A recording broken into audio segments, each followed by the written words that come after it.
You're not a spokesperson, obviously, for all people suffering from your illness, but is there any bits of advice that you'd give to people who are suffering from this illness or other illnesses, just in terms of general life, about maybe maintaining a positive mindset or setting achievable goals? What advice would you give, and should they maybe share their story like you have? Yeah, that's a really good question. I think because people are so different, like I don't think you should necessarily feel obliged to share your story or feel like that's something that you have to do to be valid. But if you find power and comfort in doing that, I can only speak for myself, but like beginning to be more open about my experiences has changed my life for the better. It's shaped my career. It's, again, not to sound too stereotypical, but it has shaped who I am as a person.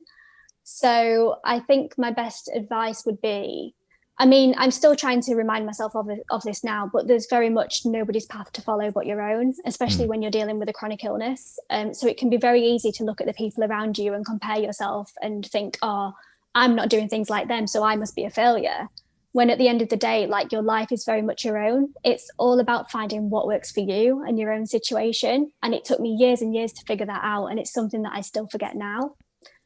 And then the other thing I would say, again, very much rooted in my own experiences, I know how often it can feel like nobody sees how hard you're trying and how hard you're working. It can feel like nobody actually realizes just how difficult you're finding things and how much you want things to be better.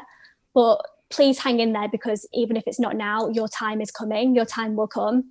So if you're a student, or if you're just like going about your life and you're really struggling, like it's not naive to think that things can and do get better. And like my quality of life now is a million miles away from what it once was. So it's not naive to have hope, is what I would say. Wow, that was awesome. It's like, Oh, thanks. that's perked me up today. I hope that's perked up people listening, because that's perked me up. Thanks for coming to my TED Talk.